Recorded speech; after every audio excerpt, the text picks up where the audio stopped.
many of us ever know what it is to become the perfect version of ourselves. This is Decoding Superhuman with your host, Boomer Anderson.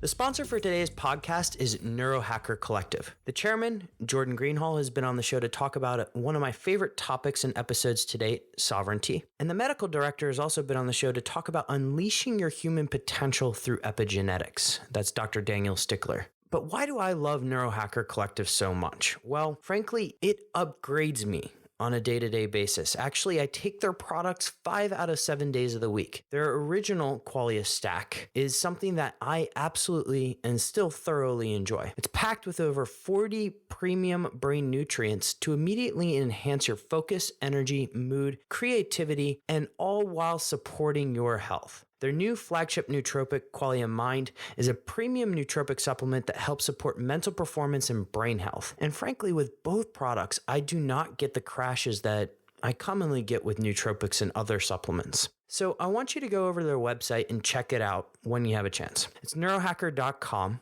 And if you subscribe, you get 15% off by using the code BOOMER. If you want to just do a one-time purchase, you get 10% off, again, using that code BOOMER. And while you're there, pick up their free foundational guide to neurohacking. It's definitely worth checking out. But please, enjoy the show.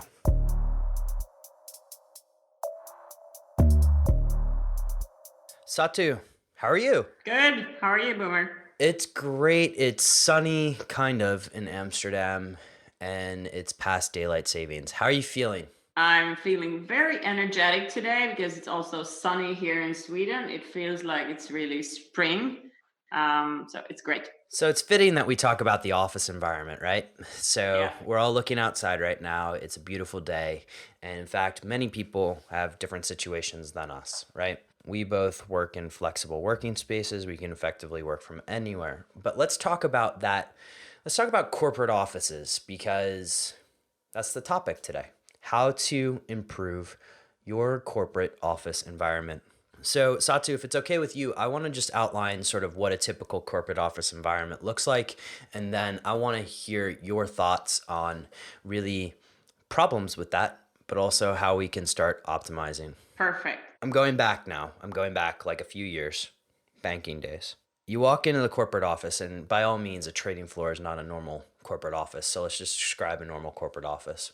You walk into a corporate office, you either have cubicles or you have that open architecture, because we know we have a lot of tech guys listening and open architecture is really popular right now. You have cubicles, you have lights that are arguably fluorescent or something like that. You have a temperature controlled environment, which is regulated in the case of a trading floor, sometimes cold to keep people aware, but temperature controlled environment. We have coworkers bringing in God knows what in terms of outside variables. You have the stress caused by the coworkers, and we're generally inside all day long. We're staring at computers, most of us, unless you're doing manual labor, staring at computers. So what are the issues? It doesn't sound very healthy. It doesn't sound very healthy. Oh yeah, and we're sitting all day long. Yes, it's horrible in a way. Even if you have the best job in the world, and you might not actually feel the effects that all of these that you just described have on your body and your mind, but they have an effect, a huge impact actually. Mm-hmm. So let's go through some of those. I like to call this kind of the Captain Planet analysis of the working environment. Did you have Captain Planet growing up? Yes, I didn't watch that, but we have Yeah, of course. I'm the little geek nerd that like enjoyed these little things, but it was the Earth, Fire, Wind, Water all together come to make Captain Planet, Yeah, right? yeah. I remember that. And I'm probably forgetting some, so you guys can drop it in the show notes if I forgot something. But when you look at that, Earth, Fire, Wind, Water, there's all kinds of potential toxicities or lack of high performing additives. And so the first thing that I look at is air. Of course, you're getting a temperature controlled environment from probably something that's not a HEPA filter, and it's feeding in air.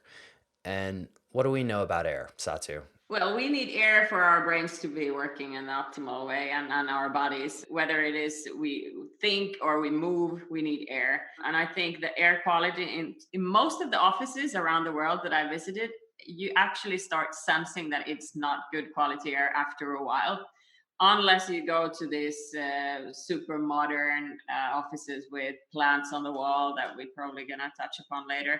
But I actually have seen AC systems and units in offices that have mold around them, and Ugh. that is not a place you want to be.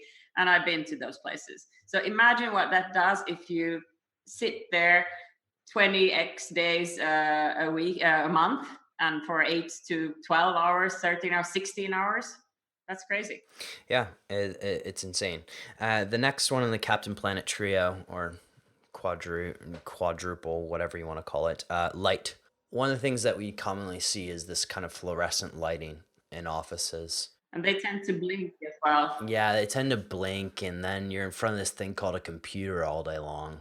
It's pretty nasty, right? I used to have headaches because of that, or at least I think it was because of that years back. And someone said, "Yeah, you need eyeglasses. Your eyesight is getting worse." I'm like, "No, I don't think so. There's nothing wrong with my eyesight." But then I realized it's the computer and the lighting combined in the office, because when I was working from a home office, it wasn't nearly as bad. And then I discovered, oh, there are these blue blocking glasses that I can use, and they don't even actually have to be red or funny looking, because yeah, like these are the day blockers, and they help me a lot. I have the other pair as well for nighttime use, but these during the day, they've saved my eyes at least. Okay, so let's we're gonna come back to all the potential like upgrades that we're gonna do, but let's go into some of the issues. Water, water in the office. I don't know. Maybe Stockholm has better water quality, but places like New York, Singapore, etc. There's questionable chemicals in that water, and if you get it over a long period of time, it can be a disaster. And it's not even the what's in the water itself, it's the pipes. Like even we here in the Nordics, we say that the water is really good quality and it's drinkable. And I think everyone I know drinks from the tap, and that's fine. But I think you still need to consider how old is the building, when did they actually change the pipes, and even if they changed it within the past 10 years, they still might be rusty and whatever. So we have filters, and I always carry. And what do you feel about coworkers? Because when I think of the potential obstacles to higher performance in a working environment, coworkers can be right up there, right? Yeah, yeah, the open environment, that is really a thing to discuss, and I've seen more and more discussions on social media about that, the research as well, how bad that can be for your concentration, and of course bacteria, viruses, everything. Yeah, but I focus better when I have, if I need to focus, if I need to interact, then fine, let's sit with the people, but otherwise I need my quiet space. Okay, so we've come from like you and I then come from two different backgrounds on the office experience, because I've always been on a trading floor, which is very much, I guess, open architecture or whatever we want to call it. I tend to thrive with background noise as a result. Now, I guess go into a little bit more on the benefits of the cubicle, because I'm starting to find now, as kind of an entrepreneur, you need more time to concentrate. And so having that cubicle, aside from just shutting off coworkers, what other things does it? You said viruses, bacteria, anything else? Good question. But I think you can have this kind of a flow going on and no one disturbs you. If you have if you would have your own office or own room, you can actually have the door closed and you can go for, okay, I'm going to concentrate on this project for 1 hour. No one's going to disturb me. I can breathe and work. So that's one of the benefits for sure. And then, yeah, then you mentioned viruses and that kind of thing. But that's, yeah, even if you would be in an office where you can close the door, the viruses will be still there. Yeah, and suffice to say, if you don't like any of your coworkers, maybe you should consider another job. Exactly. Yeah, Yeah. life Yeah. is too short. Yeah. If you only want to sit at home and never meet anyone, then I think we have another issue. I think it's definitely beneficial, and we should all get closer to other human beings and interact. But there's time for both. Yeah, social activity is a very big part of health. So now we've kind of outlaid all the risks, right? Any other risks that I'm missing here? Just looking at my notes when I was preparing, but I think it's the environment, the air, the way you're seated there, the lights, yeah, and of course then the habits. How long are you actually spending? How many hours of the day are you spending at the office? Do you take breaks? What do you eat? So let's okay, here's what we're gonna do. We're gonna transition now into the upgrades. So, by the way, general corporate office environments, what we're talking about here is how to upgrade to go from good to great, right? Not necessarily from, if you're in a bad office full of mold, I think you have an issue that you need to deal with right away. But when we're talking about going from good to great to really upgrade the mind and perform better, let's talk about some of the things we can do to the office. Do you want to kick things off for us, Satu? Yes. Let's start with the water, which Okay. is the easy part. If you're interested in quality filtered water, there are so many options for you. Even if your office wouldn't install filters in the taps, you can still carry a filtered bottle with you. And I did that throughout the time I was working at the office and had my own room or space there. Yeah, and I think just to add on to filters, I think not all filters are created equal. If you're going to get a whole office tap of, let's say, reverse osmosis, that strips your water of everything, right? And so you need to add back the minerals. And so carrying around mineral stones, you can get them on Amazon, is probably a good idea. The one filter that I love and happen to recommend to all of our clients is Berkey. And Berkey I have here just a little 1 gallon plus thing, a travel Berkey. And then they also have the Berkey water bottle, which is a sport Berkey. And this thing's pretty incredible because it apparently, and I haven't tried this, but if you were to take water from like the Ganges and just throw it into the Berkey, it should filter out all the bacteria enough so that you could drink it and not get sick. I'm not sure I want to roll those dice, but it is a very extreme filter, and it also preserves the minerals, so you do get the benefits of the water. But let's move on past water. Where should we go next, Satu? Lighting. Oh, okay. You already touched on blue light blockers. Do you want to add a little bit more to that, and while I gather my thoughts here? Sure. Well, I can go back to what I initially wanted to talk about is the fact that, yes, you might have problems with the eyesight just because your eyes get tired by looking at the screen and simultaneously having that sort of bad quality light in the office that we typically have. And you can do things about that, and you might not want to go blind. So you want to maybe just support what's the word, to Upgrade your lighting? upgrade your lighting, and that's one option. If you can't afford to upgrade your lighting at the entire office, or you don't have the mandate to do that, then just get a pair of these glasses, daylight blockers, and that will also help you. Cool. The other aspect of this that I want to tackle is the computer, because in a information age where a lot of the people listening to this are knowledge workers, you likely have a computer in front of you at some point during the day. That computer flickers, similar to that light you just mentioned, right? It can kind of flicker, but we don't notice it because it's fast enough. And that flicker actually produces micro workouts for the retina and sort of the areas in our eye. And we did an episode with Daniel Georgiev at Iris. And you can find that at decodingsuperhuman.com/iris. But that flicker can actually cause over time damage to your eye. To speed up that flicker, the tool that I use is Iris, because Iris also has a timer so I can run my Pomodoro techniques. It speeds up that flicker so it's no longer noticeable to your eye. And also it's a blue light blocker. So, and I live with a designer. Unless you're a designer, maybe Iris is a good approach for you because it does change over the course of the day. And so in the morning when you need more blue light, you're going to get it. In the evening, it's going to shut it out. And they have this cool little feature where you can turn the whole screen red if you really want to be a nerd just like me. It's fun. And it really doesn't cost that much. You can have the lifetime access with It's Yeah, like 30 to $50 or something like something that. like that. Yeah. All right. So we're moving on. We've covered light, we've covered water. Where do you want to go next? What about the sounds? What can you do Oh, about the sound? I see more and more people walking with their headsets on because they don't want to interact with people, or then they're listening to music. I don't really know. I, That's one way. that's a good question, right? Because there is if you work on a trading floor, there's an idea of noise pollution. That's for sure. There's a lot of people shouting. If you work in a quiet office and you're a type of person like myself that does need some noise, getting a pair of headphones. I love Brain FM just because it helps me focus a lot. But there's like anything new and innovative. There's a few other companies doing it. I don't recall the names right now, but Brain FM's the one I use just to kind of silence out the day.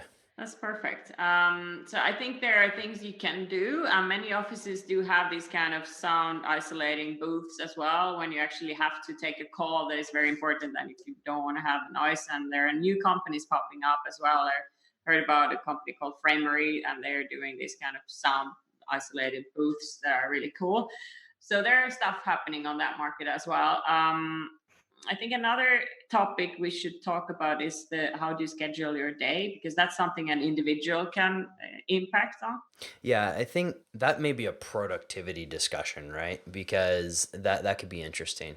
Let's, if you don't mind, I want to jump on to going back to the Captain Planet analogy, Earth, and the idea of sitting. And I guess this can kind of dovetail with scheduling your day, right? Look, we've all heard that sitting is the new smoking. I don't think it's that bad, but getting up and moving throughout the day. Do you have any tips on how people should do that? How? Well, stand up and start Yeah, walking. exactly. Oh, why don't I ask the easiest question in the world? Way to go, Boomer. Yes.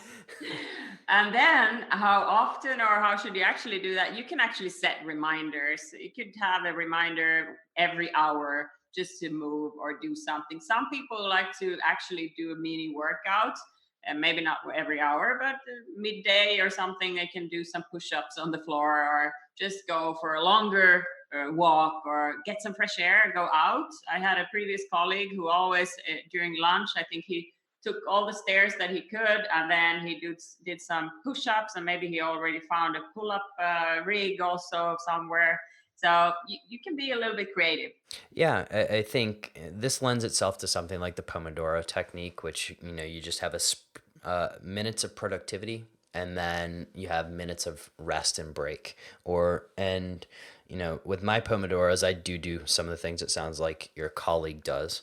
But there's plenty of room for that. But the point is just get up and move every once in a while. If you want an easy way to a reminder to do this, get a jug of water, like a liter or something.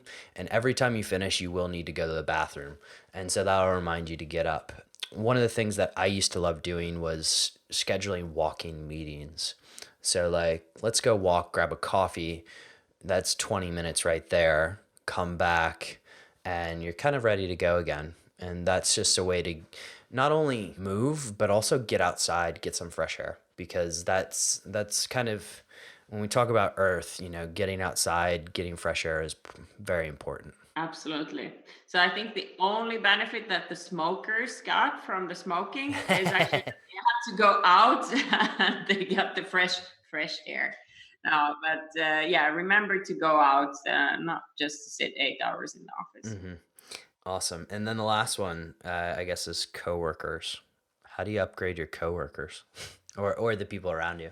Yeah, well, choose your company wisely. No, that's another discussion about do your values match the company's values, and that's where the link with the coworkers Yeah, comes in. check out our episode on leadership on that one. You did a good expose on that, if for lack of a better word. Don't know why I went with expose there.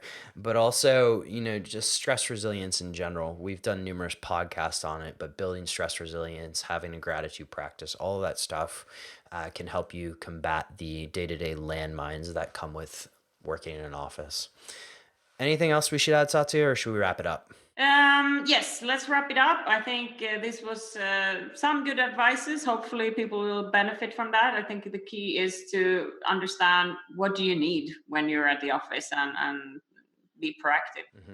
The show notes for this one are going to be at decodingsuperhuman.com/office environment. Remember, as always, don't settle for what you have. You can always upgrade it. Take care and perform better. Satu, thank you so much. Thanks, Boomer. Bye.